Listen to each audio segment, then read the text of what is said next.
You're on. You're on. Good morning, everyone. This is Craig Wilson again. Hope everyone is having a good time in the class. Remember, if you have any questions, be sure and let me know. Of course, this week we're doing theater in Asia.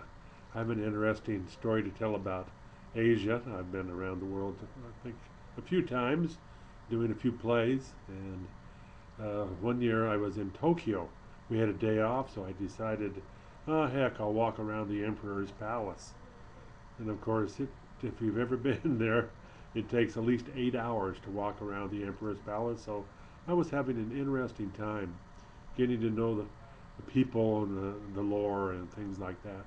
It just happened to one afternoon I was walking by and run onto the National Japanese Theater, and it was phenomenal. It was really interesting. So it happened. It all happened to be also that it started at 2:30, and it was 20 minutes after 2. So I went in and I saw what you call was a kabuki theater, and from then on I fell in love with kabuki. I've written a few plays, and a lot of the plays that I write, I bring in an element of kabuki theater. And as you're reading about kabuki, maybe you'll become a little more excited. It'll be a little more interesting for you because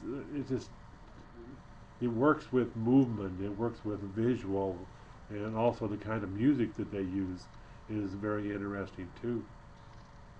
So when I do my plays, that element of the visual, that element of the emotion, I use, and of course dance. They use a lot of dance. Their dance is a little different than the Western tradition, and the music is too. That's so interesting, and it's phenomenal to watch. Now, one thing about Asian theater, it's so important for the actor. The actor has to be in the character. And one reason that we're even talking about Asian theater is because the actor has the opportunity to act. As a matter of fact, in Japan, over the many years, it's been family traditions, uh, going from father to son, from master to apprentice. Just for instance, there's a bunraku. There's a bun called bunraku. It's a play with puppets.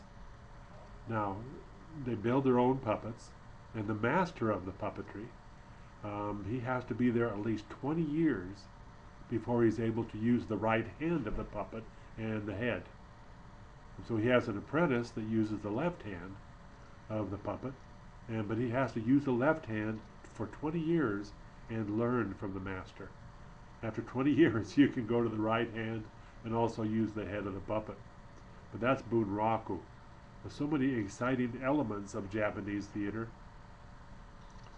Of course, most of you have seen plays about the shamans, and of course, a shaman is another idea that I think is introduced in almost every play, every movie that you see. The element of a deity, the element of somebody of a higher class, looking down at you and helping you make the decisions.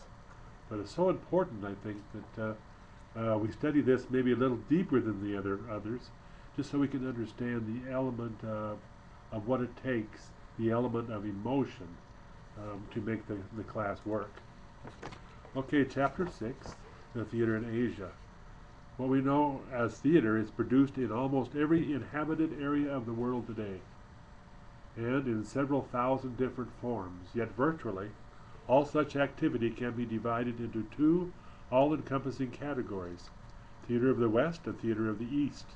Western theater encompasses Europe and its direct cultural heirs, including most of the Americas, Australia, and various other outposts around the world. Eastern theater encompasses Asia, the world's largest continent, plus Asian peripheries in Oceania. Of these two halves of our planet, the East holds far more people, with Asia claiming 2.5 times the population of Europe, Australia, and North and South and Central America combined. And although our English works, drama, and theater are of European origin, the theatrical activity of Asia is vastly richer than that of the West, at least in range and profusion and regional diversity. The fact alone makes Eastern drama a major topic of world cultural inquiry. I was talking about that a few minutes ago. Moreover, Eastern and Western theater arts have such divergent origins and contrasting practices as to make their comparative study enormously revealing of what features, by appearing in both of them, might be universal characteristics of theatrical art itself. For Eastern and Western theaters have largely existed in near total isolation from each other. Indeed, Eastern and Western civilizations have existed relatively isolation until the past 2 or 3 centuries. As a result, Western theater scholarship has, until the past 2 or 3 decades, been remarkably in its coverage of the East, and most Western theater goers to this day remain relatively ignorant of Eastern theatrical achievements. So I hope that you will delve into this in depth, because they're so exciting to me, and mainly the Kabuki theater and the Bunraku theater. They're all types that you'll learn as you read the chapter. But I would ask anyone to go out and study Kabuki theater just a little bit more, understand their music, maybe understand their costumes just a little bit more. Of course, they're dressed in whiteface, the makeup is fantastic, and their movements are exaggerated, overly exaggerated. Matter of fact, I'm going to put a little blurb in. I'll put a little link in for you, so you can see a bit of this Kabuki theater. So anyway, let's move on to Chapter 6, Theater in Asia, and have a good time.